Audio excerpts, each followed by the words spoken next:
Ladies and gentlemen, boys and girls, children of all ages, welcome to another Saturday night. Welcome to another version of the Wrestlemaniacs. It's me, it's the big guy KG, sitting in with my cohort, the cigar smoking, bourbon drinking, world champion extraordinaire. Because I can't leave that part out, because if I do, I'll be a hater. So after picks last week, he is your reigning, defending, undisputed PLE pay-per-view 24/7, 7-Eleven, I-95, 695, 295, 395, DMV champion of the world, the Nubian Sumo.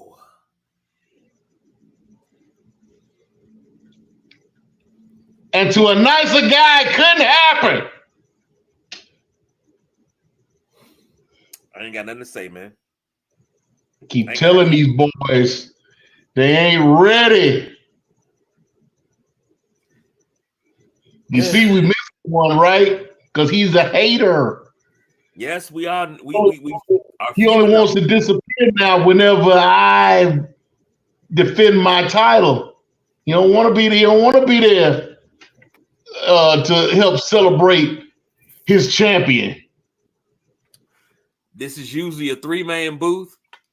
It is a 2-man booth tonight. So welcome to the Saturday Night Wrestlemaniacs 2-man power trip.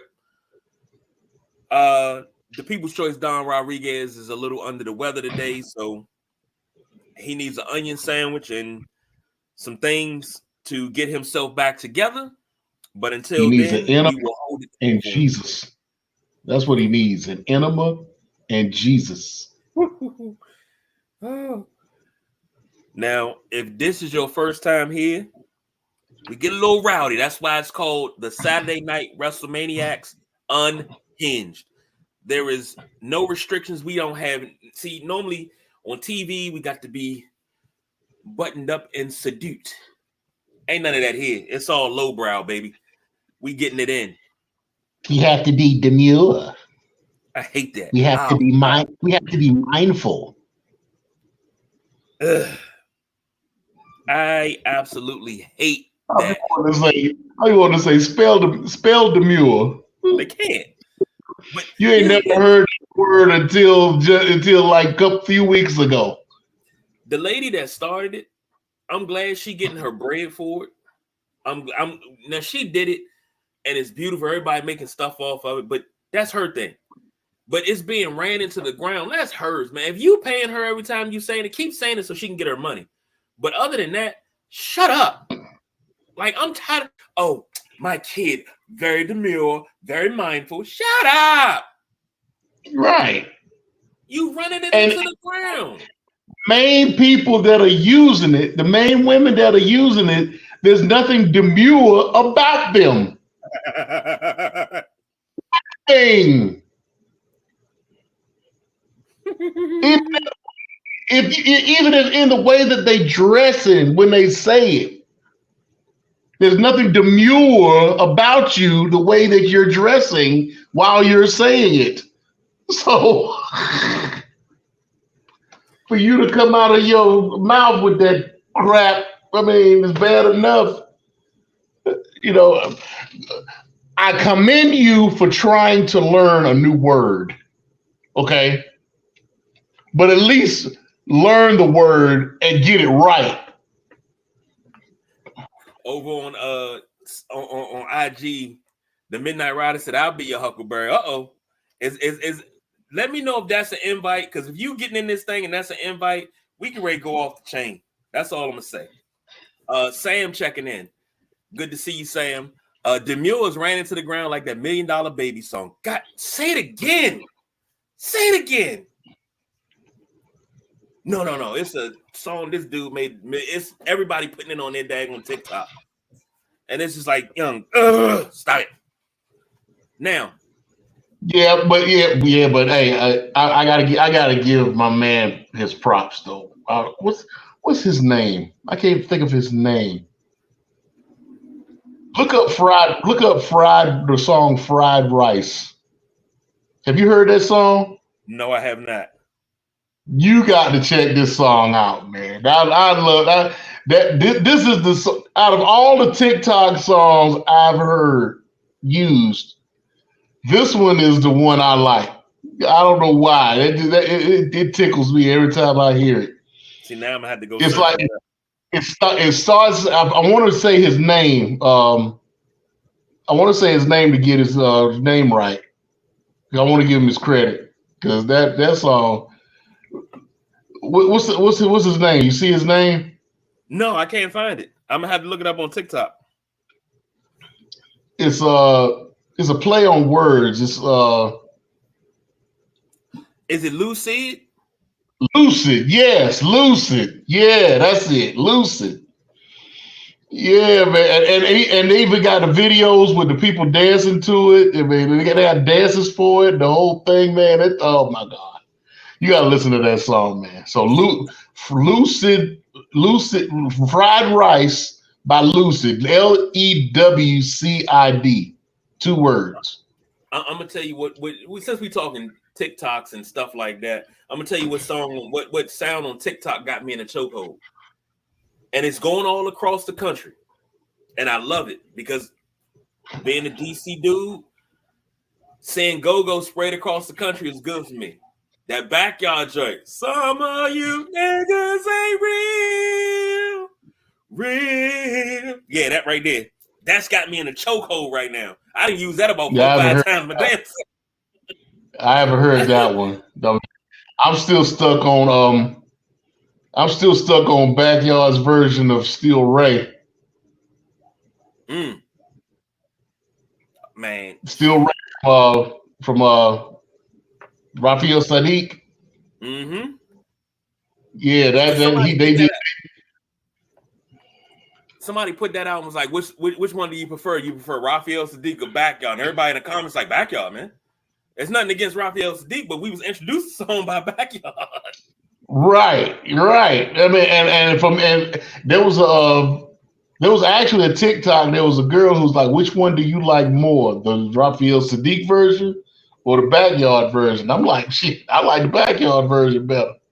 Raphael Sadiq does a great job with his own song, but I mean, it's just, and it's the argument that everybody has against go-go music.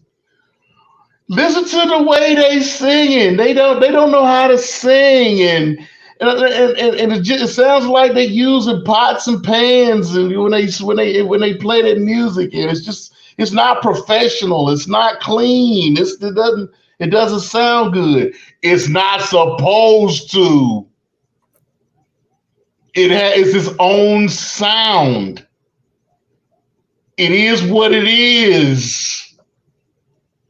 I mean, all of you out here listening to this, mumble rap and this garbage hip hop or whatever you want to call it, but then you gonna talk junk about go-go music? Yeah, that's why I be wanting to kick Don in his throat every time he talks about go-go music versus house music. Baltimore house music isn't even original. They got it from Chicago. They did. They can't even claim it as their own. Now, Sam says, use it in a sentence, and that belt Sumo is keeping hostage will be demurred one day. I'll get my belt. That belt will never be demurred. That's my hope. And he also says, I'll call Stomp the Yard to watch you guys. Hey, did you really call Stomp the Yard to watch us? I'm on it. I'm on it. And it's going to be a good one. I think we can do a better job than Stomp the Yard. I'm sorry. Oh, yes. Yes, most definitely. Way better. Isn't that Nick Cannon? No, I don't need. Stomp the Yard wasn't something that my sister used to watch that all the time. Anything Nick Cannon touches, I think I could do better. Well, Drumline was pretty daggone good. I ain't gonna lie. Drumline was stolen. Seriously. Yes, Drumline. You didn't hear about that? Oh, Chris. There was a lawsuit. No, I didn't know that. Yeah. The script for Drumline was stolen. It was actually a script that was presented to Nick Cannon by the guy who wrote it, and Nick Cannon stole it, rewrote it. I mean, but it's the same. It's the same situation. It's the same storyline. Nick Cannon actually got sued for that, for making that movie. Wow. This was years ago.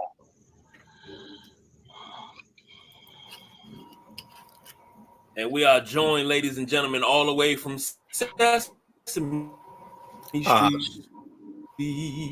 the Midnight Rider. What's going on, fellas? So, since we promised to make this What's up, man? We promised to make it a good one. So I heard somebody's the ain't nothing much, reigning, just cut them. Defending Picks champion. Is that what I heard? Oh yeah. No. What you heard was that I am still. I'll say it better for you. Hold on. Yeah, there you go. Okay, yeah, clean that up. My name is the Midnight Rider, and for you, this is the reigning, the undisputed, returning, defending, undefeated champion of Picks, the Nubian Sumo. There you go. There we go. There you go. Oh yeah, there you go. We done, man. Put some weight on it. Say it. Put some weight on it. Say it with your chest. Hey, I'm just trying to be respectful, man. I'm sorry. Yeah. I mean, I can say. I mean, all right, hold. I got you, KG. For the guy that came in second place. I didn't even come in second place. Stop playing with me. Oh, my bad. See, now you about to get yourself banned for the night. You really want this to happen? This is how you want to finish your Saturday night? This is what you want to do to me? I'm just saying. I'm just here. I'm just a casual observer. Moving right along. Let's get into how the Nubian Sumo was able to keep the championship that belongs to me, but I'm only loaning him just for a little bit. You ain't loaning me shit. All in. How does that work? Right? Since we talking memes and whatnot, Abu shit. Abu shit. Nah. You know what it is? That belt is KG's only in the summers. Like it's like that little kid that comes to his grandmother's house on the summertime, and he claim he from like Southeast. That's how it works. Wow. Nah, that ain't even it. That ain't even it. I am a disgruntled mother that is taking his child, and I'm not giving him any parental rights until I get my child support. I know that's right. Let's find out how the Nubian Sumo was able to keep his title. We did picks last week. We did a pick show, and when we do a pick show, we go down the card, which this one was AEW's All In. So for AEW All In, we started from the beginning, and we worked our way down. So let's start it up with this one. The final countdown title, Korea versus Korea match for the AEW World Championship. Swerve Strickland, who's the champion, versus the Bryan Danielson. Across the board, we all picked Swerve. We all won that one, so give us all one. No, we lost that one. We lost? Yeah. Oh, Bryan Danielson did win. I'm sorry. Bryan Danielson won, so we lost that one. I'm sorry. Bryan Danielson did win. I am so sorry. I'm looking at the wrong thing. Hold on. I'm looking at the wrong thing. While you're looking up stuff? Sumo. Sure. Danielson winning this title, what does that mean for his career? Because I know outlet has had him number one in terms of wrestler or the best wrestler? As far as his career is concerned, he's going to go into Flair mode. He's going to when Flair had the Intercontinental Championship right before he had his retirement match with Shawn Michaels. He said that the next time he lost a match, he would retire. Right. So I mean, he's already on a handshake deal. Okay. So I mean, he's not signed with the company at all. Okay. So as soon as he loses that title, or whatever they decide to have him lose a match, because Flair didn't even lose the title in a loss. He lost in a 3-way. He lost in a triple threat match, and he didn't get pinned. He didn't get pinned. Okay. Right. So what is and this is for both of you guys, because I'm just asking questions. What is the Bryan Danielson legacy? I mean, he's had the Yes Movement. He's got what he's done in AEW. Like, where does he stand in the lexicon of great wrestlers? As far as his legacy is concerned, I mean, he's up there. I mean, he's won every title in Ring of Honor. He was the face of Ring of Honor in his beginning stages. He wound up going to he's traveled the world wrestling, winning titles all over the world. He went to WWE and pretty much came from the bottom because they treated him like he didn't exist at all prior to the WWE. Mm-hmm. You know, the thing with him and The Miz, the thing with him and Michael Cole, the thing with him and the Authority.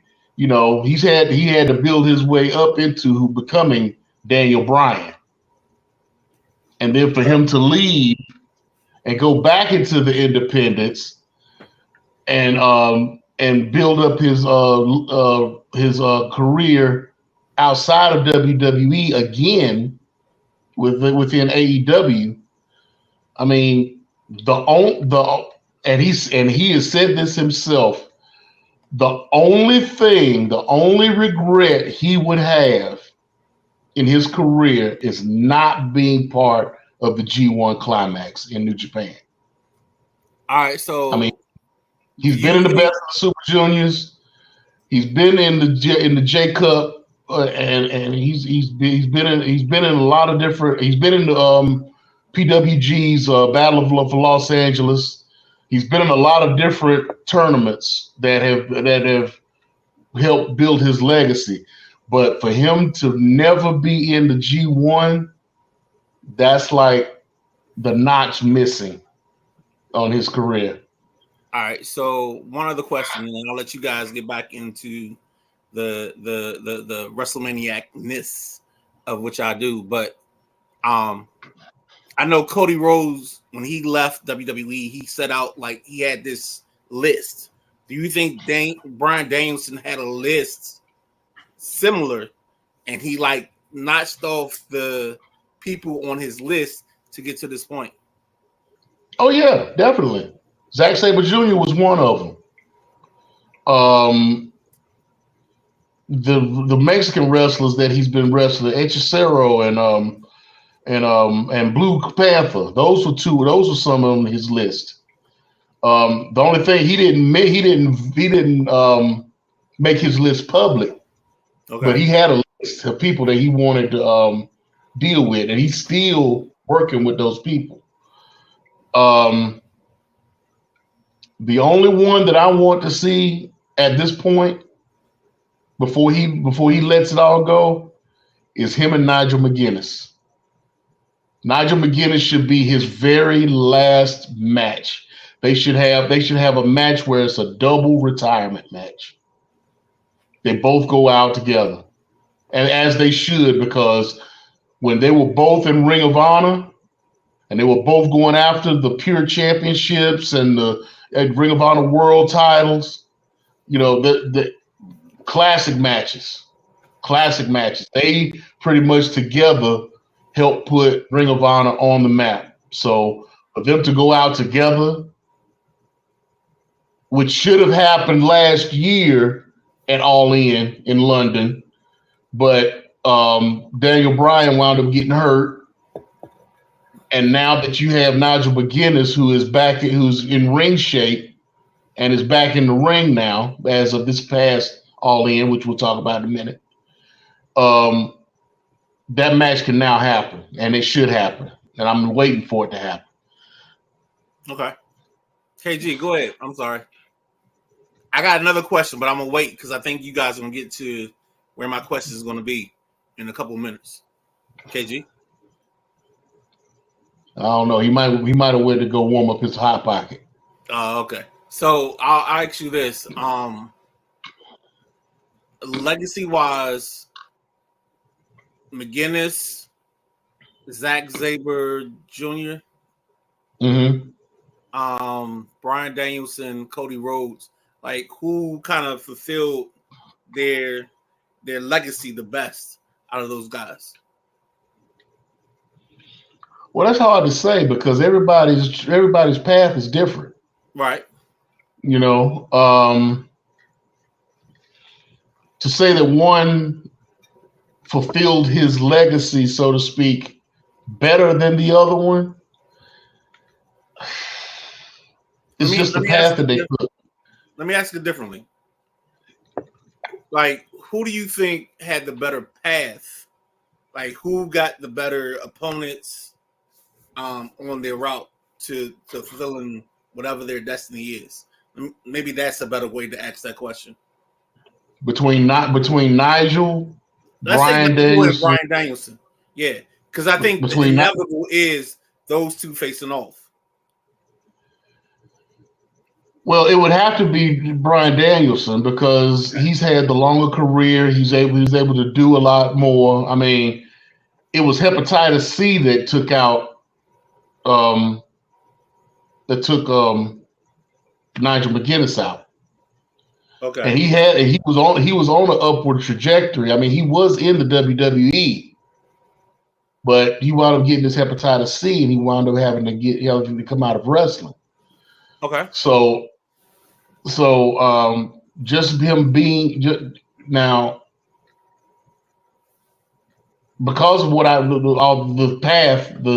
road that Bryan Danielson has taken, I would say between the two, he had the more fulfilled career legacy, whereas Nigel McGuinness got his cut short. And it's just the fact that he's now able to go out on his own terms rather than his career being taken from him the way it was. All right. So on the card tonight for All In, what was a match that kind of stood out for you? I know it was a bunch of great matches, but did something stand out on what you were watching today? Well, the whole show was a great show. I mean, as far as the standouts were concerned, of course, the Swerve and Daniel Bryan match was good. The Will Ospreay MJF match was great. I enjoyed that one. You know what? That's what I was trying to get you to get to. So talk to me about that match because I didn't see it, but I feel like those are the best two workers right now in the business in terms of young guys trying to take over the business. Like, give me some background, give me some information on that whole collision course because it was destined to happen. Oh yeah, I mean, MJF is probably considered within the wrestling world as far as actual wrestlers, one of the best in wrestling right now. I mean, yes, indeed. He's as we've stated on this show prior. I mean, he's an attraction. He's on Andre the Giant attraction status at this point, to where the man only wrestled 7 times last year. 7 times, and he's still relevant. I mean, how for you to be able to to just be able to keep yourself relevant on the mic and not have to wrestle. Mm-hmm. I mean, it's hard to do. It's very rare that happens, and MJF has been able to pull that off. Will Ospreay? I mean, as far as this generation is concerned, he's got to be the best, if not the best of this generation, because of his athletic prowess, his mic skills, his just the way he's able to draw in people. You know, I mean, I would consider him almost Dusty Rhodes like as far as this generation is concerned, because I mean he's just got that charisma to draw you in. I'm gonna ask you, if you don't mind, a different question. And you can tell me if you don't have a follow on this, but Ricochet. So Ricochet has into AEW. Do you have any thoughts on his impact, his arrival? And you can keep it as simple as you want. Is this a good place for Ricochet? And do you see him succeeding at AEW? Because AEW likes to, in my mind, they are the in Vegas they have the sharps, and in wrestling you got the marks. And I think AEW plays to the marks more than anybody else. So what is your thoughts on, I guess, the Ricochet arrival and the way they want to use Ricochet? I think it was between here and New Japan. Okay. AEW, and with him being with AEW and the relationship that AEW has with New Japan, it works out either way. Okay. So, and Ricochet has a lot of work that he can do as far as who he can work with. Like you're probably gonna see Ricochet and Bryan Danielson before he leaves. Right. You are definitely going to see Ricochet and Swerve Strickland because they have a history together in Lucha Underground. Prince versus Killshot, for those that are familiar. You have him and Will Ospreay, who traveled through the independents with acrobatic classics, before Ricochet wound up going to WWE.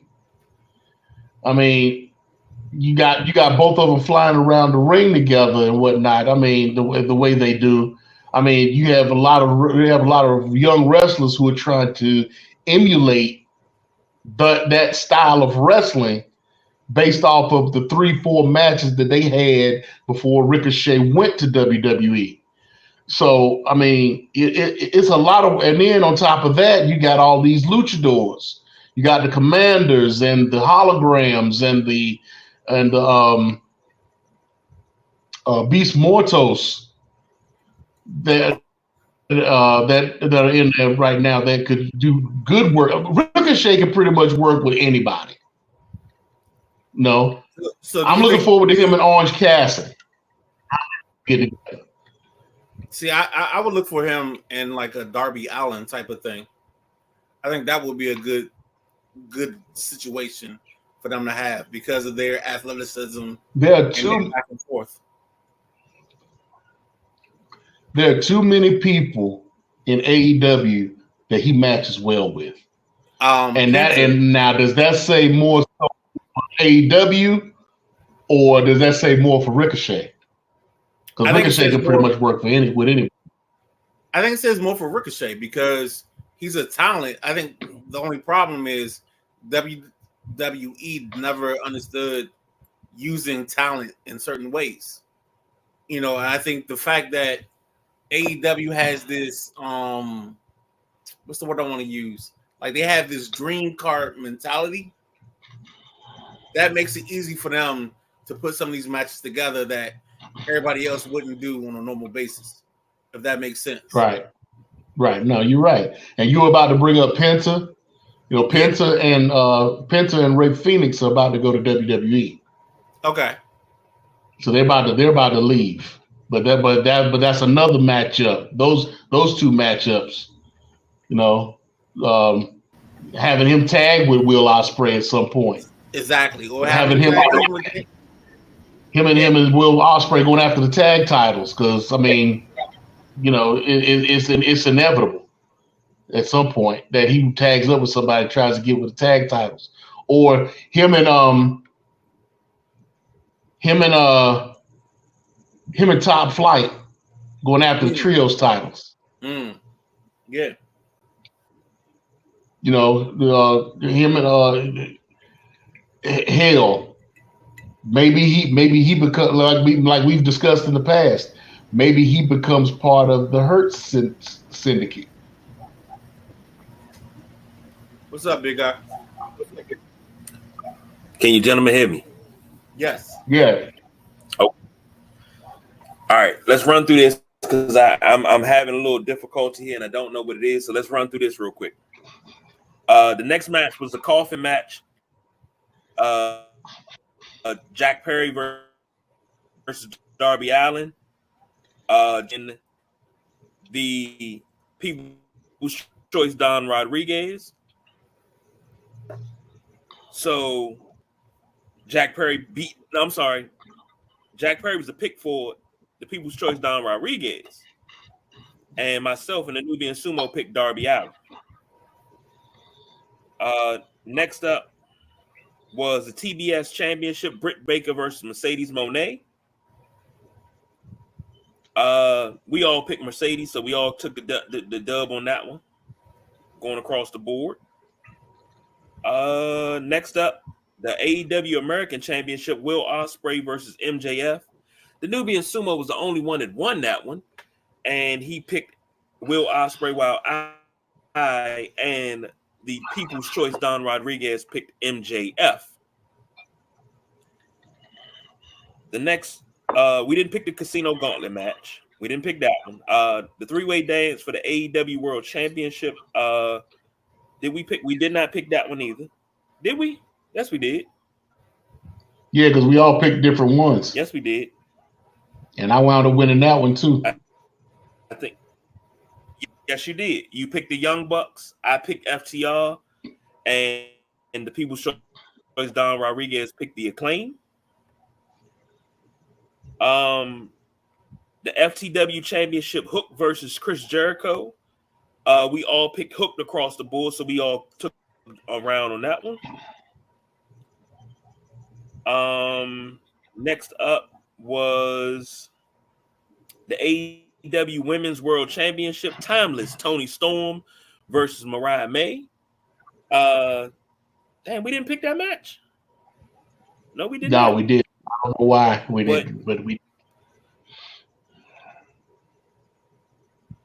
Mariah May took the title from Toni Storm.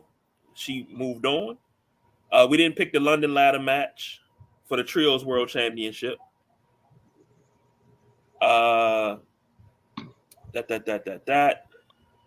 Didn't pick that. And was in the pre-show, Willow Nightingale and Tomohiro Ishii versus Chris Statlander and Stokely Hathaway. We picked Statlander all the way across the board, and we all lost. So, if we did the numbers on this, the People's Choice Don Rodriguez, 1, 2, 3, 4, is 4-4 out of 8 matches. The Nubian Sumo, 4-4 out of 8 matches. Myself, 2-6 out of 8 matches. So I came in last place, and by way of tie, the Nubian Sumo retains said title to continue being your picks champion. So I don't know if this question was asked while I was away, but everybody, for full disclosure, there was a discussion about a tiebreaker. Okay.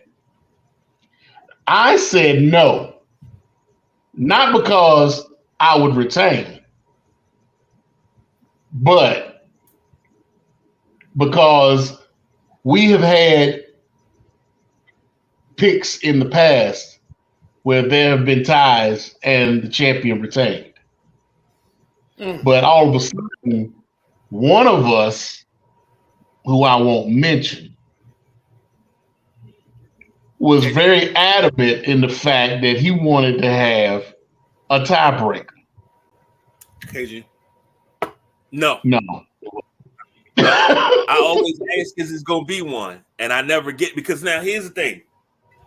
When we first started doing pick shows, the tiebreaker was always a game that was picked on Sunday during football season. So we had a pay-per-view in September, October. The tiebreaker was, the pay-per-view was Saturday night. The tiebreaker was whatever game we picked on Sunday. And I normally won the tiebreaker, so I won the championship. But the People's Choice Don Rodriguez didn't like me winning my championships like that. So we took out the tiebreaker system. Now, Mr.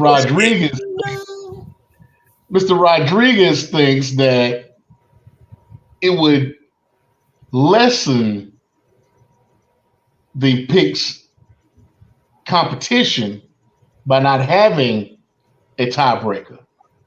But my thing is this. If I go a Broadway, which for those that may not know what a Broadway is, it's wrestling term for going the distance, going the time limit distance, going to a draw. If I do a Broadway and it goes to the time limit, I win. If it's a double disqualification, I win. If it's a double count out, I win. It's champion's advantage. So why would I have a tiebreaker? Why would there be a tiebreaker? That's one of the reasons why I think he's not here, because he's just butthurt at the fact that we ain't gonna have a tiebreaker and he ain't got a chance to get my belt. But as I keep saying, I gave him the opportunity to come at me one-on-one, and he chose not to because he wanted to tie with KG when he got that opportunity. There wasn't a tiebreaker then. He didn't ask for a tiebreaker then. He wanted the advantage of having KG involved so that they could double team me and try to get the title off of me. And it didn't work. So why have a tiebreaker now? I'll take anybody's thoughts.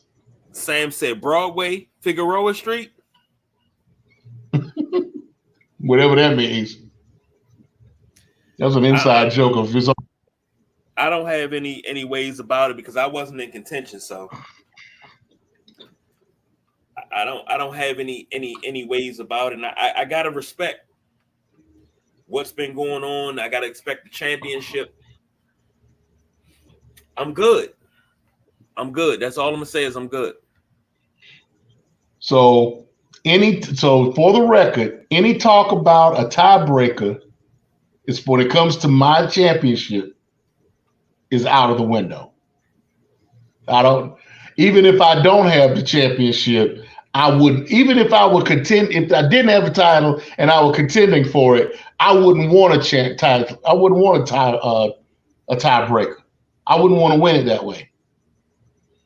5 extra minutes for what? If I couldn't beat you in 60 minutes, I couldn't beat you. Well, hold on. Didn't Bret Hart and Shawn Michaels do a 60-minute Iron Man match and had to go more than 60 minutes? Yeah, they did it. They chose to do that. Overtime? Right. Sure. Why not? If that's what they wanted to do. That's not me. I get it. I'm not knocking it. I gave y'all 2 pay-per-views to come at me one-on-one, and you didn't want to do it. Sam say, "Rest in peace, Psycho Sid." Yes, indeed. Yes, exactly. Yes, we definitely going to get to that in a moment. But yeah, why would I want to do that? I'm not going to do it as champion. I'm not going to do it as contender.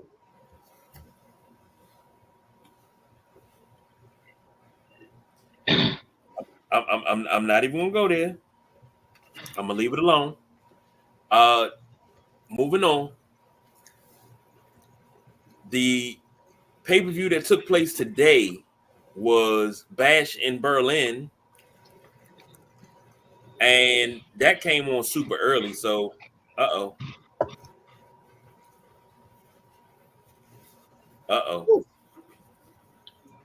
You good?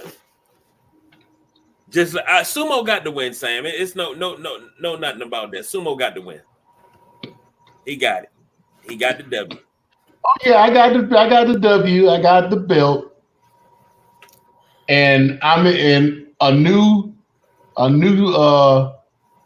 match is in the works right now. I have a plan for the next my next title defense. I have to bring it to the boys first.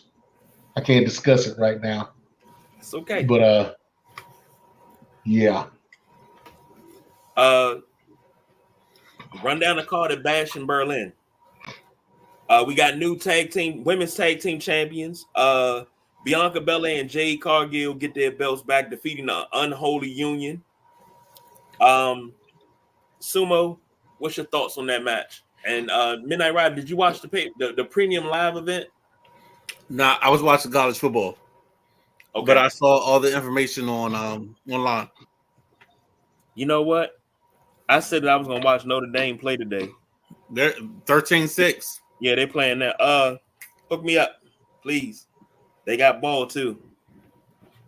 We're up 13-6, and we're gonna see how it's the end of the third quarter, going to the fourth.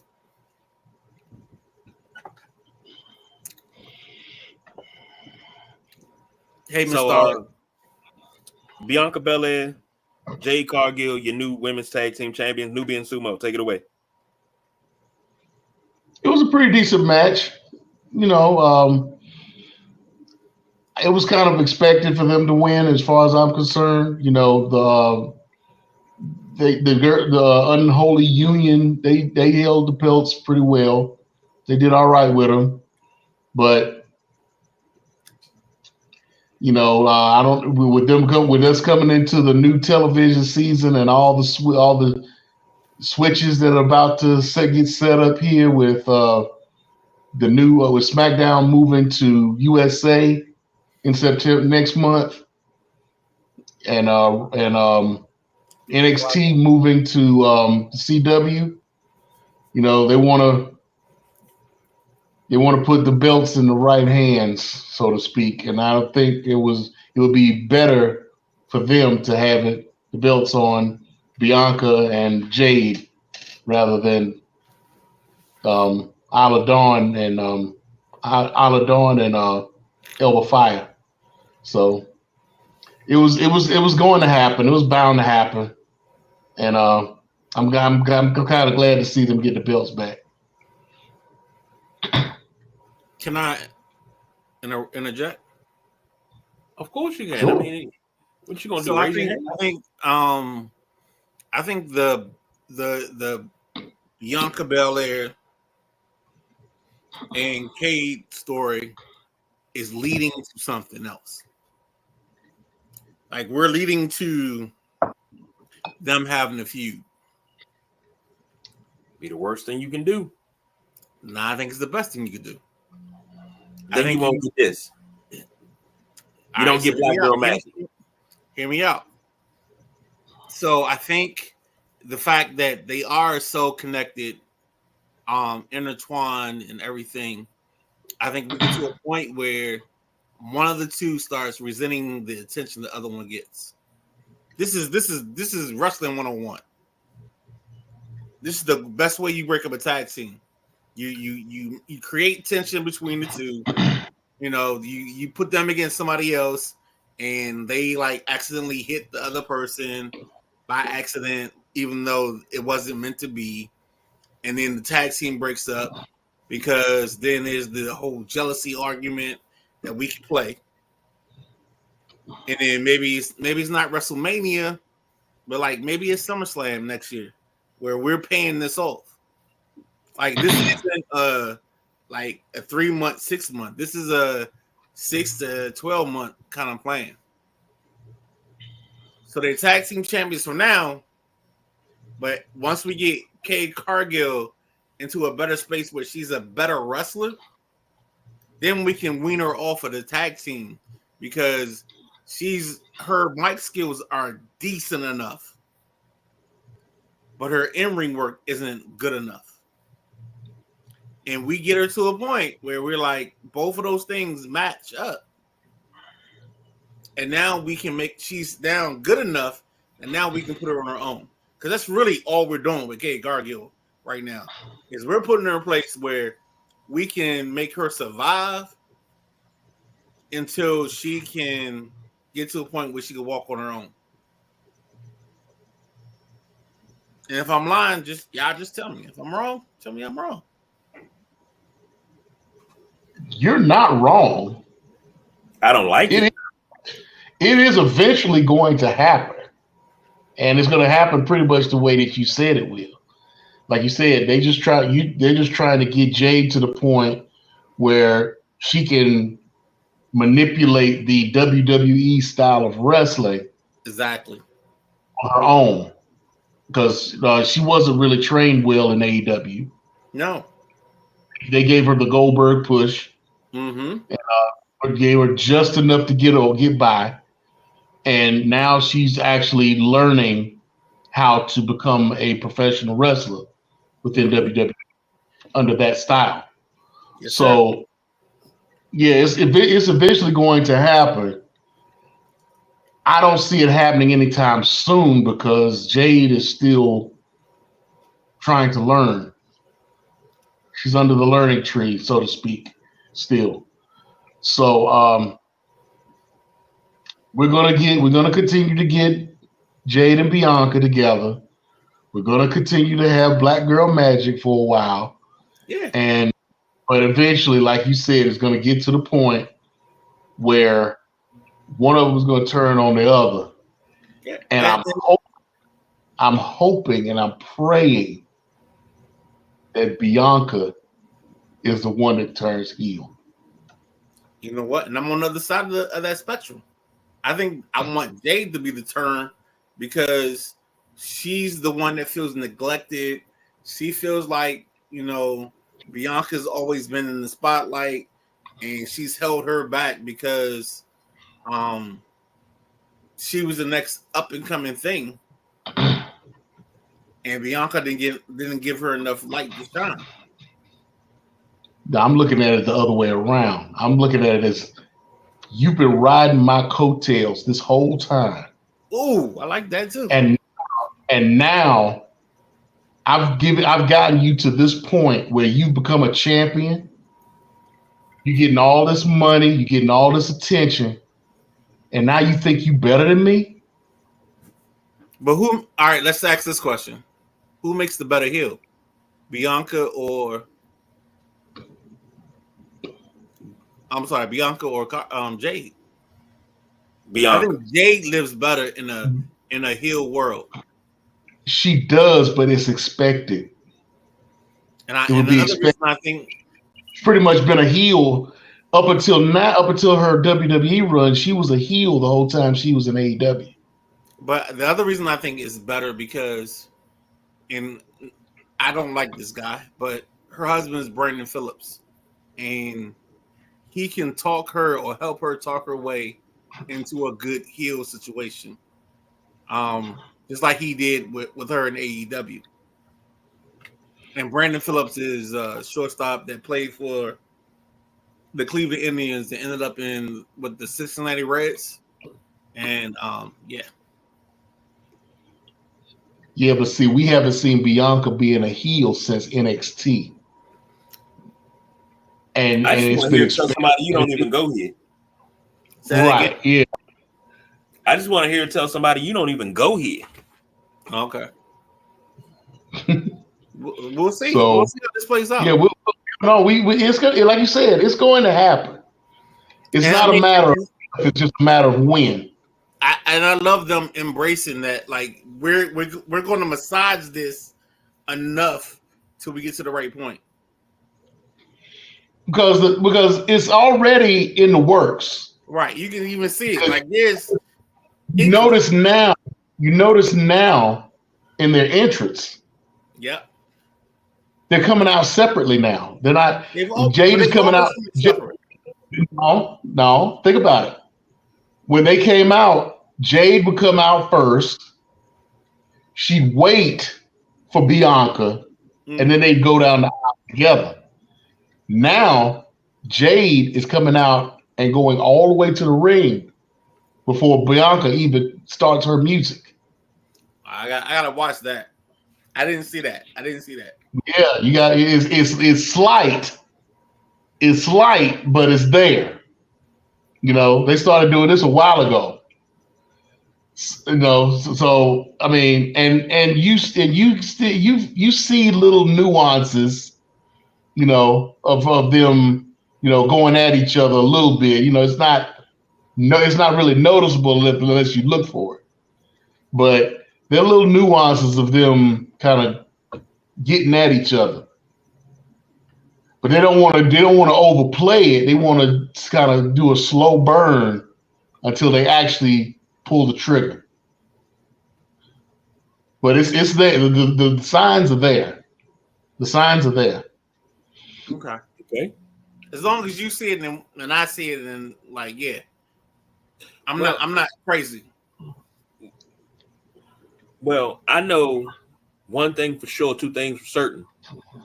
I can do something right now that'll put a smile on the Nubian Sumo's face. Uh-oh. Here she goes. I knew it. Yeah. You can never go wrong with Lee Jackson. Never. The next up, you had the undisputed WWE Championship match, Cody Rhodes versus Kevin Owens. Cody Rhodes retains. Xavier sitting here is one of the biggest Cody Rhodes fans. Like, I call him and mess with him. I was messing with him yesterday about Cody Rhodes. He got upset and threw the phone down. So, better not talk bad about Cody Rhodes. I think, if you talk bad about Cody Rhodes, I think that's the equivalent of talking about a black person's pastor. Don't you be talking about my pastor. That's what that is. You can't talk bad about Cody Rhodes. I think he is over. I think he is quite possibly the top face. And I don't know if you've seen it or not, Sumo, but at the end of the pay-per-view, he did he was at the podium and he was talking about the business and how Triple H wasn't there. And he was just speaking from a point of not a performer, but as the point of a boss. Yeah, I saw it. But you have to remember, he was doing that for AEW. Exactly. Right. Because he was the boss he was a boss at AEW. So I mean, it's not something he done before. It's not something he can't do. So I mean, yeah, I can see him doing that. Next up was the strap match. CM Punk versus. Before you go beyond this, I think the whole Cody Rhodes thing is like we're working this as a fan favorite, and I think we might have something in the cachet of KO, like maybe even becoming a heel, because he went for the title, and he kind of like the friendship, the whole thing. But maybe we have a story or a secondary story that gets us to the next pay-per-view that isn't a main pay-per-view. And we can work that for the next couple of weeks. I think that's your next big feud. I can see that.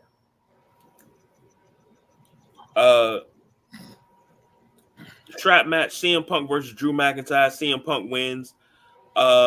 let's just put it out there. Rate that sharpshooter that CM Punk used on Drew McIntyre. It's better than the Rock's. I do this because I know where he's gonna go. Next up, the mixed tag match: Rhea Ripley and Damian Priest versus Liv Morgan and Dominic Mysterio. Rhea Ripley and Damian Priest win that. Couple of moments in that match that was pretty good. I seen somebody on Twitter said Rhea Ripley always on top. I don't mind her being on top. Not at all. And then you have the particular instance where she grabbed Liv Morgan by her hair, pulled her head back, and licked the side of her face. I don't think there was a hotter moment on WWE programming than that right then and there. Let's just say I think that's probably the most replayed portion of Bash in Berlin. Okay, wait a minute. Hold on. Which one was better? The Rhea Ripley lick or the Rhea Ripley pin? Shit, do I gotta choose one? I mean, I just want to be involved. Because you know it's coming to the point where they're going to give that pin a name. Right. Yeah. Because she pins everybody. If she pins everybody the same exact way. I mean, and they talk and even in the post match show, in the post show, when they interviewed Damian Priest and Rhea Ripley, they asked her, "What do you call that pin?"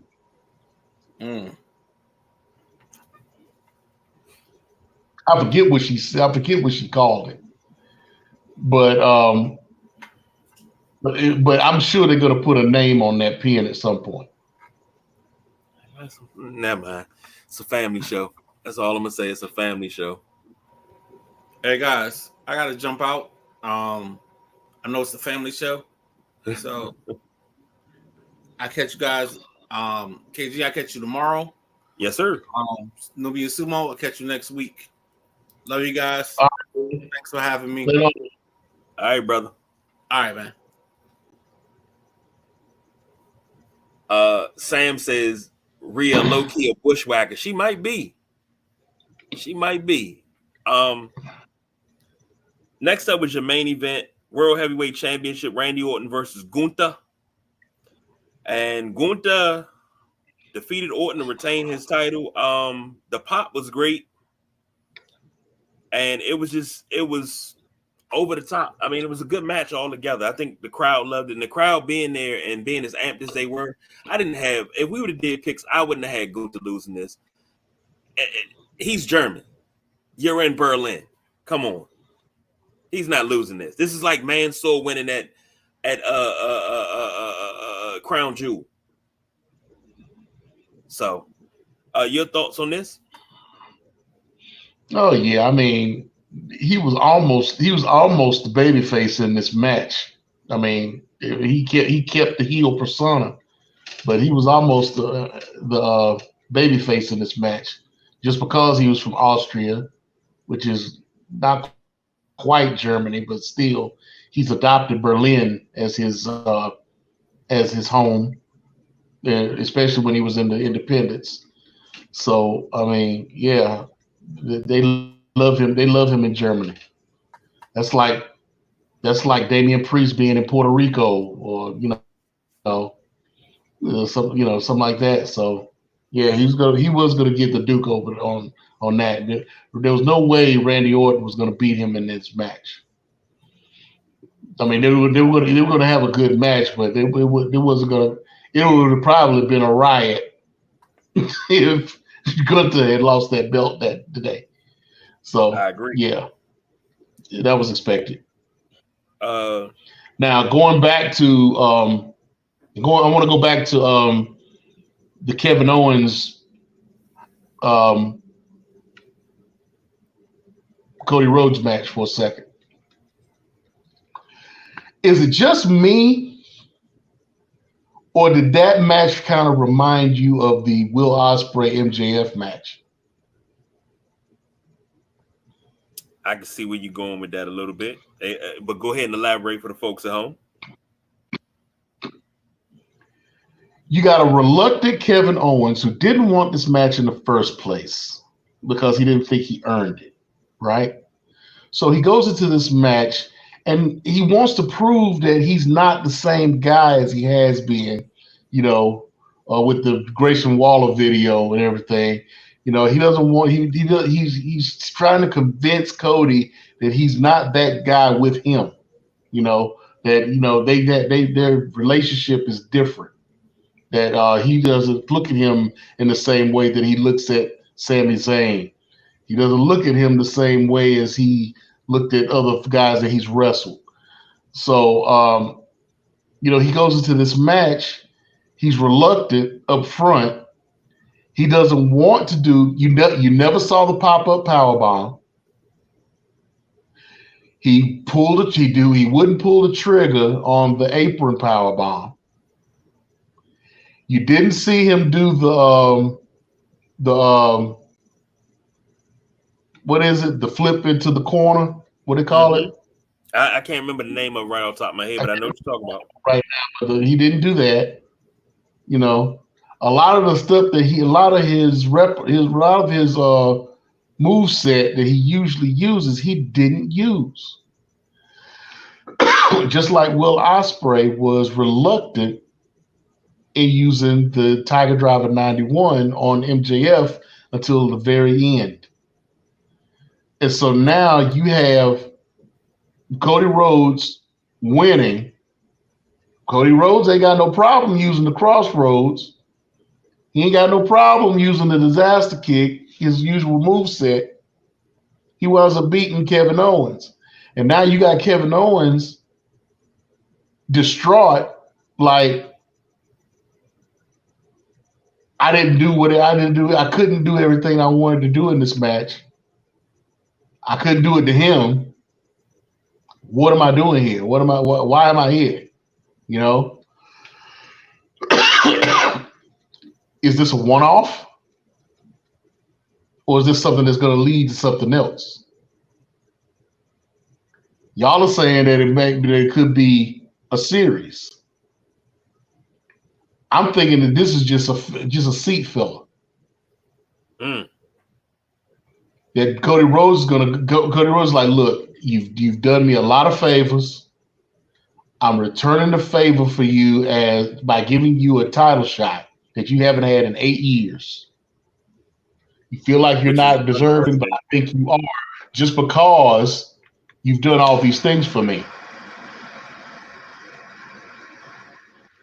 I think his next match is with Randy Orton. He's going to do Randy Orton the same way. He's going to give Randy Orton the shot to repay him for his loyalty. Okay. And this is all just filler to kind of stretch things out a little bit until they get the Roman Reigns solo bloodline situation rolling. And then they can come back and bring them back together.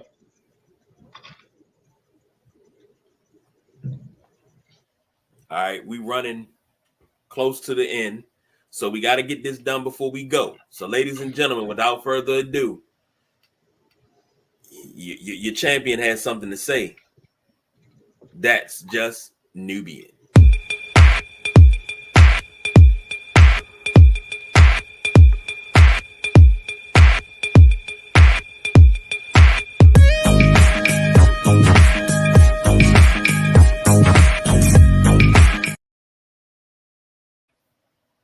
I wasn't expecting that.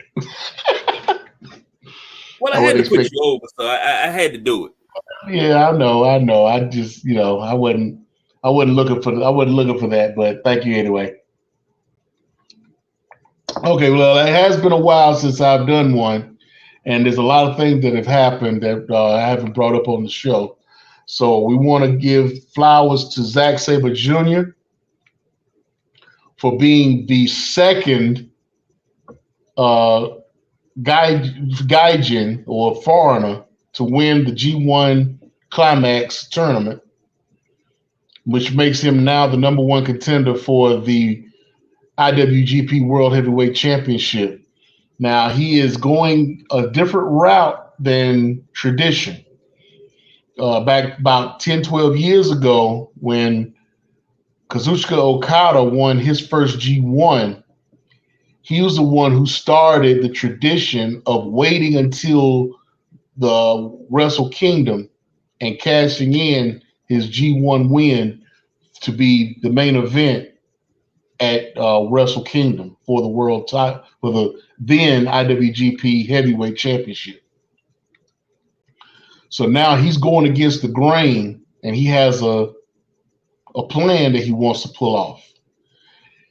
He wants to cash in his G1 win at King of Pro Wrestling, the King of Pro Wrestling event that's going to happen on October 14th.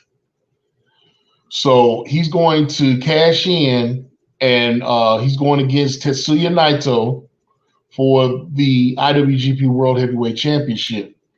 Then he wants to wait a couple of weeks and win the title and have his first defense at Royal Quest at the end of October, which is going to be in London.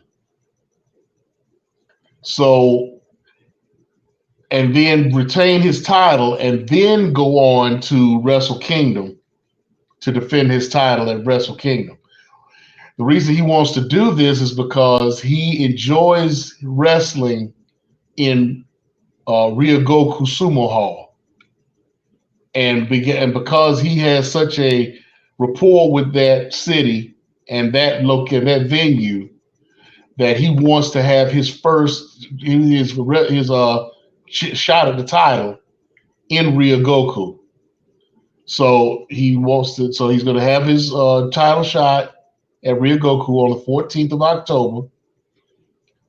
He's going to win. He wants to win the title, have his first title defense at Royal Quest 2 weeks later, and then retain and go on to Wrestle Kingdom to defend his title in the main event at Wrestle Kingdom. So it's different from usual. It goes against the grain. It goes against tradition, but I'm liking it, because he would have to wrestle anyway to defend the right to challenge. Why not just go ahead and cash in early and get his title shot? So we're gonna see what happens with that, and hopefully I want to see him actually win it, because he's looking like he's on the tail end of his career. He's looking like he's trying to maybe settle down or maybe get out of Japan and go somewhere else, maybe to a AEW or somewhere else. So we'll see what happens with that, how that turns out. Now, back on the 25th, you had, the 24th and the 25th, you had your last matches in Marigold for Julia. Julia, who is signed with the WWE and has had a commitment with Rossi Ogawa, who is the owner of Marigold. She said that she wanted to help him with his new organization. So she wanted to, she had a commitment to him that she wanted to fulfill before she came to WWE. So she had her last singles match on the 24th. And then on the 25th, she wound up having a gauntlet match. Now, the gauntlet match was where every member of Marigold, every wrestler in Marigold, got 1 minute to be in the ring with her to try to pin her. Now, It was about 15 different wrestlers that wound up getting in the ring with her. And out of those, she won all of them. She went time limit. She won all of them except for one. She got pinned one time. And this was a young girl. I don't know her name. I didn't get her name. But she was one of the younger wrestlers on the roster. And I think this is the one that she wanted to kind of pass the torch to. So she wound up getting the one pin over her. Everything else was either Julia pinning them or going to a time limit. Now there was one young lady that was in there. Her name she goes by the name of Bozilla. She's a German born.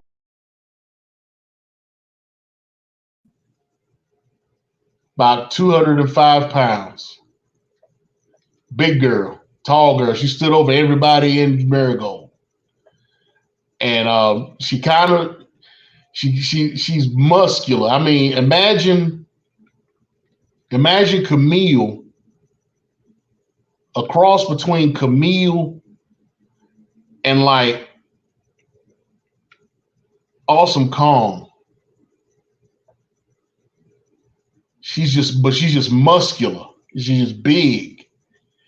And it's now come out that Bozilla is being looked at by the WWE to bring her in as well. Now, this didn't come out until after the show, but I noticed that at the end of the show, when Julia was giving her speech and she was hugging everybody and recognizing everybody and getting accolades and whatnot, that she did pull Bozilla aside and start talking to her. And of course, it was in Japanese, so I don't know what they were saying to each other. But it did seem like it was kind of like a conversation, like, yeah, just when you get to WWE, just make sure you find me. You know what I'm saying? We'll take care, we'll help take care of each other. Now, it is coming to fruition that Julie is coming because you've had these backstage interviews on NXT, especially with the one that went down with Roxanne Perez and Jada Parker, where Jada Parker slapped Roxanne Perez into next year. I mean, that was a slap for the century right there. I mean, that was on some Roddy Piper hitting Superfly Jimmy Snuka with the coconut type stuff. I mean, it was crazy. It was that was a shoot slap the taste out of her mouth, and then she turns off camera and is looking looking like toward the behind the camera. It's like, yeah, I see you over there. I've heard a lot about you. Yeah, I'm waiting. And then there was another one similar to that where there's like, yeah, I know, I've heard about you. I know who you are. Yeah, we're just waiting. So the seeds are being planted of her coming into NXT, and it's long overdue. So we'll see what happens with that. Now, you also have JBL. We talked about JBL on the television show. He's going around and he's making his rounds in the independent scene. He's been in GCW, and he wrecked shop in GCW. He went to Triple A's the Triple Mania show, and was in the corner of Nick Nemeth when he lost the belt to Alberto El Patron. And now recently he was at the TNA Emergence show, coming into the ring after Nick Nemeth retained the TNA World Championship, and whispered something into Nemeth's ear. and walked out. So, like we were saying, we were talking about this on the television show earlier. Is this JBL trying to get back into the wrestling business in the independents? Is this JBL helping Shane McMahon to build a faction, to form an invasion against AEW? What's going on with that? We don't know. We have no clue as to what's going on with that right now. So we just got to see what's going on with that. Now, I did mention Triple Mania earlier. They did have their second show. I believe they have another third show for Triple Mania coming up in October. But this was the one that was in Mexico City. And the main event, like I said, was Nick Nemeth versus Alberto El Patron for the AAA Mega Championship, which Nick Nemeth held coming into the match. And Alberto El Patron wound up winning that match. Now, at the end of the match, you had the guy who's one of the guys who's running AAA, who wound up coming out with Conan, and then JBL comes in and shakes hands with Conan and the executive and Nick Nemeth. So now the four of them are together, forming a faction within AAA. Conan is former WWE. Is he going to be a part of this as well?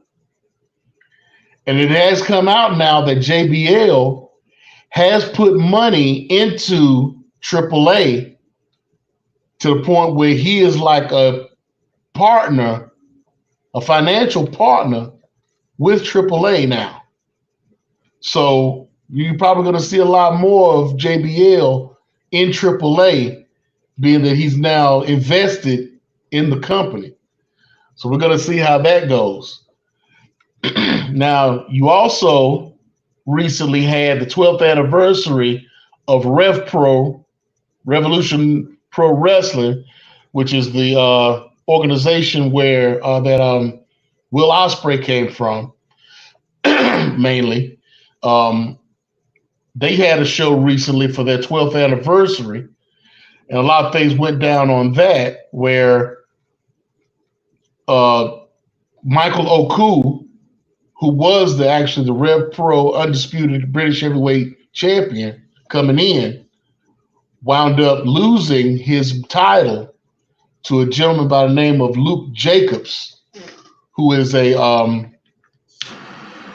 mainstay heel within the organization.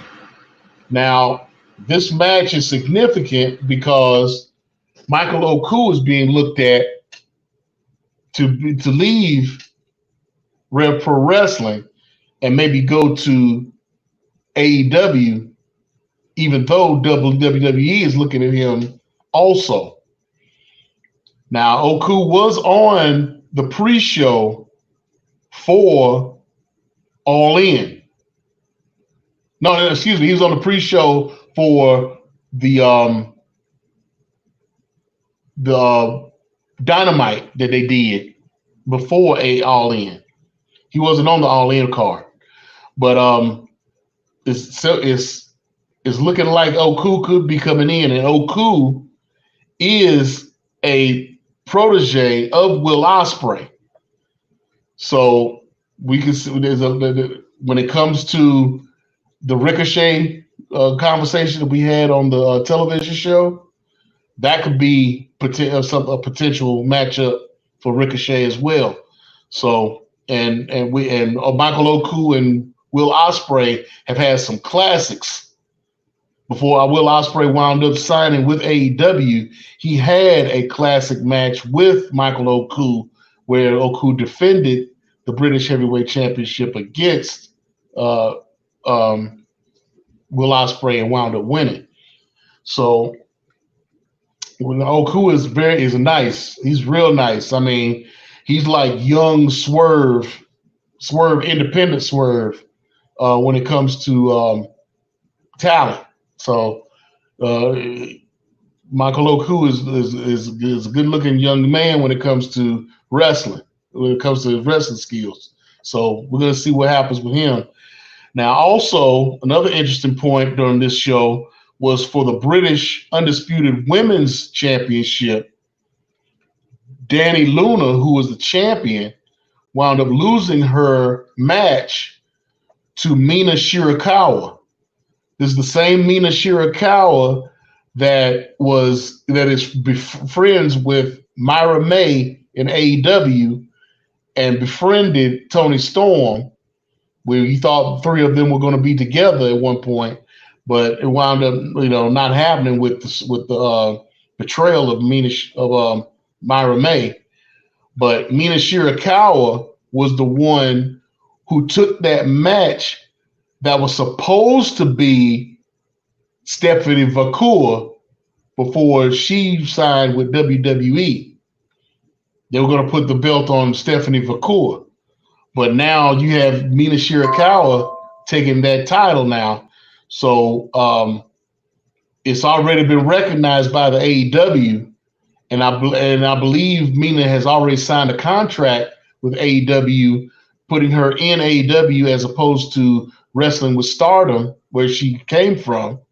So we'll have to see what goes on with that. How they treat the Rev Pro Championship within AEW. Well, are they going to let her defend it? She has another title. I'm not sure what title that is. I want to say it's maybe ICW, but I can't really tell what that belt is. But we'll see how much recognition, other than just mentioning the title, that Mina Shirakawa gets. We were talking about Gabe Kidd earlier, and Gabe Kidd had a match against Donovan Dijak, who Donovan Dijak has been making his rounds around the independent scene. So we're gonna see how it goes with Donovan Dijak. Zack Sabre Jr. defeated Hechicero. Hechicero being like they call him the alchemist when it comes to Mexican wrestling. Like he's supposed to be this submission technical wrestling savant that has trained a lot of different wrestlers and whatnot in that style. So the AEW has been using him a lot, and so we're gonna see where that goes and how AEW used Zack Sabre Jr., especially now that he is going for the World Championship in New Japan. Now, like I said, there were a lot of things that went on in that if you want to watch it, you can watch the replay of that. But it'll be a worthy show to watch between that and TNA Emergence. The last two shows of Marigold with Julia will be worth watching as well. Capital Collision with New Japan is going on right now. If it hasn't ended already, it's been going on while we've been on the air, and I can see that they have some updates here. I'll go into some of them with you, so we can end this show. You had a three-way match where the winner gets a shot at the New Japan Strong Openweight Tag Championships, where Tomohiro Ishii and Hiroshi Tanahashi wound up beating the Grizzled Young Veterans and two members of TDMK, Bad Dude Tito, who is the National Openweight champion for MLW, and Robbie Eagles. You had Kevin Knight, Rocky Romero, and Yoshihashi defeating the Bullet Club, David Finlay, Drilla Maloney, and Clark Connors. For the open weight tag team championships, TDMK, Shane Haste, and Mikey Nichols, who are also the IWGP World Tag Team Champions, that wound up defeating Hechicero and Virus, spelled virus. Hiromu Takahashi, who is with Los Ingobernables de Japón, wound up beating Mustafa Ali, who has recently left TNA. So we're not sure as to where he's going to land, but I'm sure he's going to go on the independent scene and go all over trying to build his name up. The New Japan Strong Openweight Championship was on the line. Gabriel Kidd, champion, defeated Leo Rush in this defense. And then the New Japan Strong Women's Champion, Mercedes Moné, wound up beating Momo Watanabe in the main event of that show. So that just happened. That just ended earlier, like maybe a few minutes ago, like 11 o'clock. So you can get the pre-show of that, the replay of that if you want to watch that. There are some other matches within this card that are interesting, like Tetsuya Naito versus TJP, Zack Sabre Jr. versus Teton, Fred Rosser and Tom Lawler versus the West Coast Wrecking Crew, of which West Coast Wrecking Crew was part of Team Filthy with Tom Lawler at one time. And Mina Shirakawa and Hanako wound up in a match with Trisha Dora and Viva Van. Viva Van being a mainstay within the independent scene. She's got 5 different titles in 4 organizations right now. So Viva Van is somebody to be watching in the women's division. But yeah, that's pretty much it for right now. I know there's a lot, but we're going to see what happens in October with the King of Pro Wrestling show, how Marigold is going to do without Julia being a part of that organization, how Julia does in NXT when she finally shows up. She'll probably show up tomorrow night because they have NXT has a premium live event tomorrow night. So we'll be able to see if Julia shows up for that show. We also see if Stephanie Vacour winds up showing up as well. So we'll see what happens there. So KG, you got anything for me? No, I gotta say that's probably, I'm sitting here and I'm trying to, as you're talking, I'm trying to read and trying to type in names as you read. That's why you see me looking down. I'm like this. I'm here. Because I'm like, okay, wow, she is a big girl. I'm trying to get images and stuff together. I'm trying to it's easier when you got a 3-man booth because I can go do producer things. But whew, you said a lot. You said a mouthful. I probably have some questions for you coming up next week. But as for this week, we got to put the brakes on this. We've come to the end of the ride of the mothership. So get out of here so we can be able to send this over. But that's the Nubian Sumo. I'm the big guy, KG. Thanks to the Midnight Rider for joining us tonight. We can do this now. Diversify your bonds. Konnichiwa, bitches.